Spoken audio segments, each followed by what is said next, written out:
There is no place for homophobia in the European Union. No one should feel a need to conceal their true selves in order to avoid discrimination, hate, or even violence.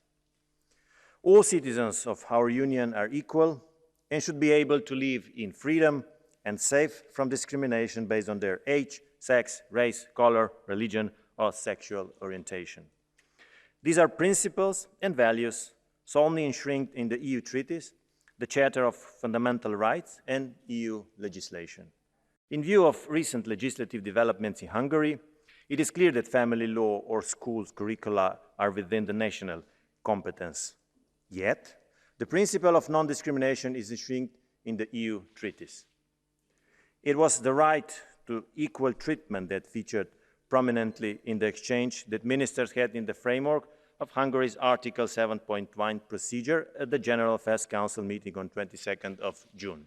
A legitimate public interest is not a valid pretext to introduce provisions that violate fundamental rights and discriminate against a minority group based on their sexual orientation and gender identity. The Commission will actively monitor the respect of fundamental rights, including the principle of non-discrimination, in the execution of the EU budget. On the 30th of June, the Commission has received the reply of Hungary to the letter concerning this new act. We are assessing this reply, and we will not hesitate to put forward actions in accordance with our role of guardian of the treaty.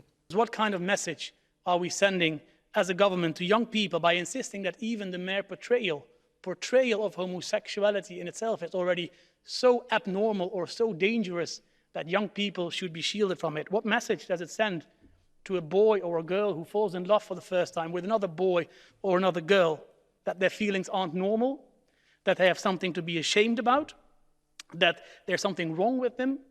Of course not. The only one who has anything to be ashamed of is a parliament who sends such a message. The rule of law in Europe is in need of some long overdue maintenance, and you, member states, have all the tools necessary to make the difference. And it is time now to put your money where your mouth is and finally act.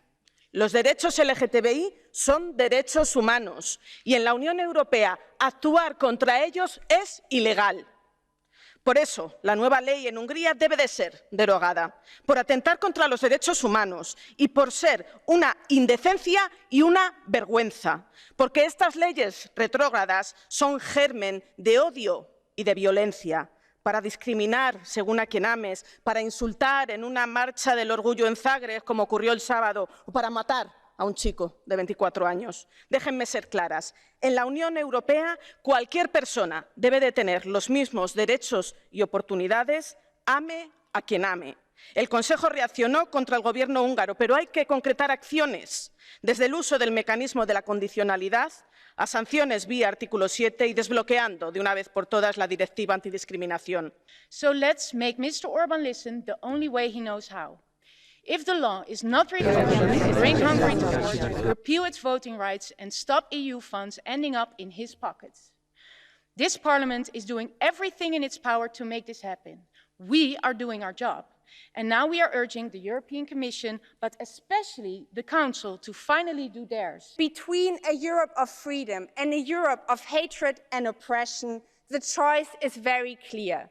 We choose freedom, we choose equality, we choose democracy, and we choose a European Commission that will stand up for this freedom, for the freedom of trans people in Hungary, for the freedom of judges in Poland, for the freedom of everyone in the European Union to love who they want to love and to be who they are. Ale czy to się wam podoba, czy nie, Polska i Węgry są integralną częścią Europy. Jesteśmy i będziemy w Europie, bo nikt nie dał prawa lewicy do decydowania, kto jest Europejczykiem. Rządy w Polsce i na Węgrzech mają mocny, demokratyczny, podkreślam, demokratyczny mandat, aby realizować swój program, w tym również reformę wymiaru sprawiedliwości i chronić prawdziwe wartości, te wynikające ze Starego i Nowego Testamentu, prawa rzymskiego, filozofii greckiej, a nie lewackiego bełkotu.